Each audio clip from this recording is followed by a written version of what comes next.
Um coração transformado. Apresentando o apóstolo Paulo. Paulo é uma figura imponente na fé cristã. Ele escreveu grande parte do Novo Testamento. Ele fundou igrejas por todo o Império Romano. Mas Paulo nem sempre foi um seguidor de Jesus. Ele já odiou e perseguiu cristãos. Sua transformação é uma das histórias mais dramáticas da Bíblia. É uma história de mudança, esperança e do poder da graça de Deus. A história de Paulo nos mostra que qualquer pessoa pode mudar. Não importa o que tenhamos feito, Deus pode nos perdoar. Ele pode nos dar uma nova vida. A vida de Paulo é um testemunho do poder transformador da fé.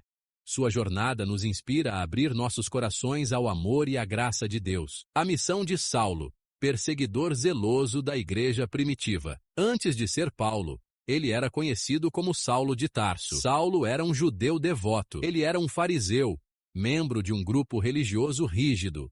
Saulo era apaixonado por sua fé. Ele acreditava que os seguidores de Jesus estavam errados. Ele os via como uma ameaça. Saulo assumiu como sua missão impedir a propagação do cristianismo. Ele perseguiu os primeiros cristãos. Ele os prendeu e até os matou. Ele acreditava estar servindo a Deus. Ele estava cego por seu zelo. Ele não entendia a verdade sobre Jesus. Uma luz cegante. Encontro no caminho de Damasco. A vida de Saulo mudou para sempre no caminho de Damasco. Ele estava viajando para perseguir mais cristãos. De repente, uma luz brilhante brilhou do céu. Ele caiu no chão, cego pela luz. Ele ouviu uma voz. Saulo, Saulo, por que você me persegue? Perguntou a voz. Saulo estava com medo. Quem és tu, Senhor? Ele perguntou.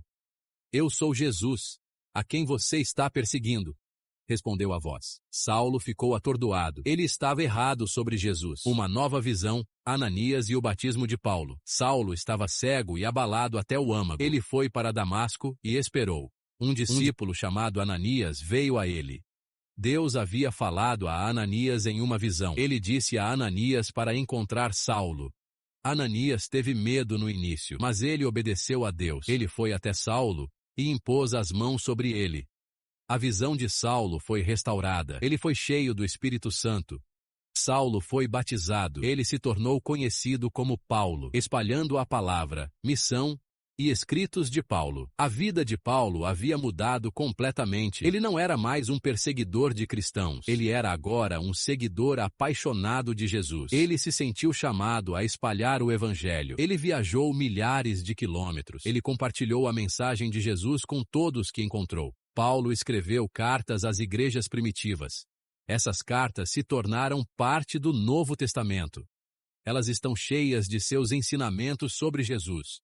Seus escritos ainda são estudados e apreciados hoje. Ele ajudou a moldar a fé cristã como a conhecemos. Um legado duradouro, esperança e mudança para todos. A história de Paulo é um lembrete poderoso de que Deus pode mudar qualquer pessoa. Não importa o que tenhamos feito, Deus pode nos perdoar. Ele pode nos dar um novo começo. A transformação de Paulo de perseguidor a apóstolo é uma mensagem de esperança. A vida de Paulo nos mostra que Deus pode usar qualquer pessoa para fazer sua vontade. Somos todos capazes de grandes coisas quando nos entregamos a Deus. A história de Paulo é uma inspiração para todos nós. Ela nos lembra que, com Deus, todas as coisas são possíveis.